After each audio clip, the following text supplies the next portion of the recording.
وہ جنت کی عورتوں کی سردار، ان کا اسوہ حسنہ، ان کا اخلاق اپنے شوہر کے لیے.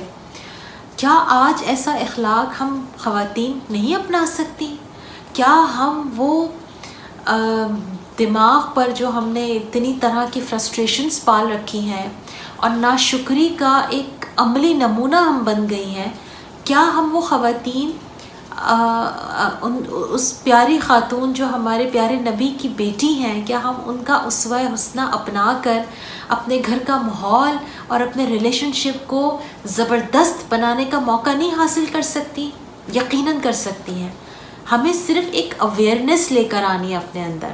ہم نے اپنے نبی سے اور ان کی اولاد سے محبت لانی ہے اپنے اندر. جب اللہ کے نبی سے اور ان کی اولاد سے محبت ہوگی، جو واقعتاً محبت ہوگی، تو ان کا اسوہ حسنہ بھی ہمارے اخلاق میں اور ہمارے کردار میں نظر آئے گا.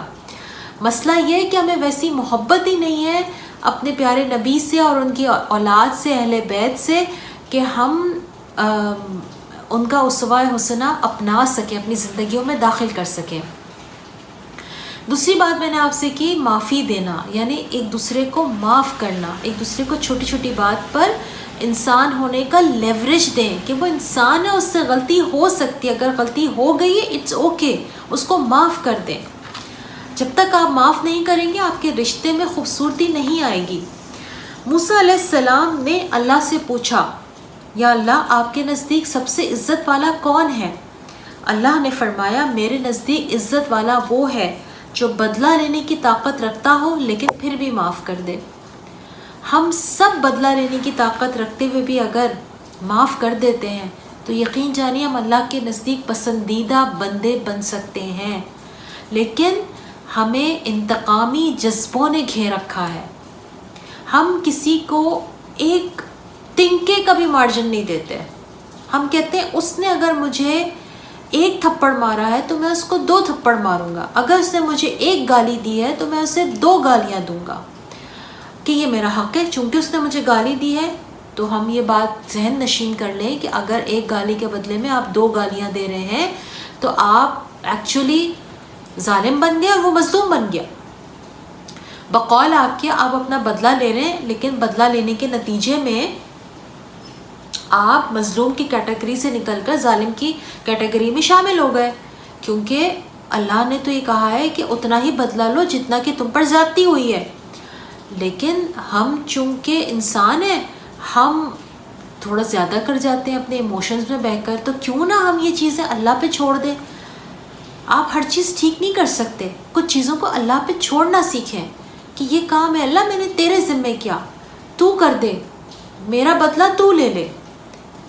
اور ایک بات میں آپ کے سامنے رکھوں گی، حدیث کا ایک خوبصورت سا حصہ ہے جو مجھے بہت پسند ہے، جو شاید میں بھی اپنے تکلیف کے وقت میں ہمیشہ یاد رکھتی تھی اور اس بات کو دہرایا کرتی تھی، کہ اللہ کے نبی صلی اللہ علیہ وسلم نے فرمایا کہ جو انسان حق میں ہوتے ہوئے اپنا حق چھوڑ دے تو اس کے لیے جنت کے وسط میں اللہ تعالیٰ نے گھر کی بشارت دی ہے. تو کیا ہم یہ حوصلہ رکھتے ہیں کہ ہم حق پہ ہوتے ہوئے بھی اپنا حق چھوڑ دیں؟ نہیں.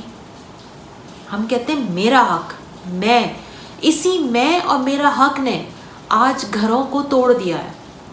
ایک زمانہ تھا جب لوگ بات کرتے تھے ہم کی، ہم جائیں گے، ہم آئیں گے، ہمارا گھر، ہمارے بچے، ہماری صحت، ہمارے گھر کا چین، ہمارے گھر کا سکون.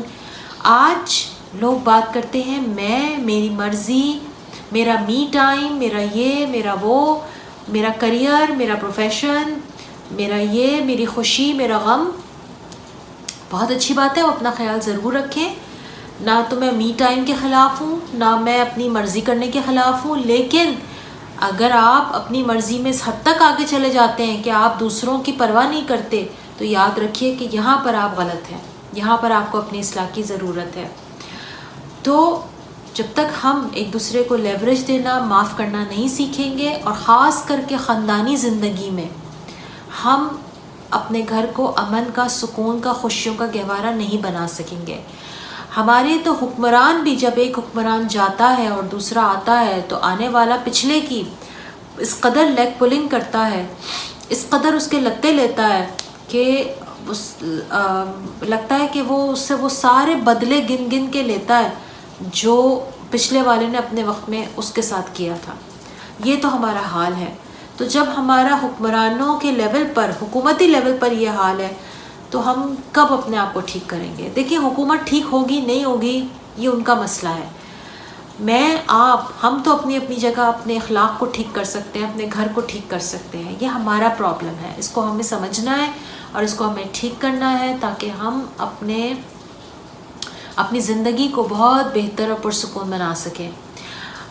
اپنا خیال رکھیے اور میری اس بات کے اوپر سوچیے گا، غور کیجیے گا۔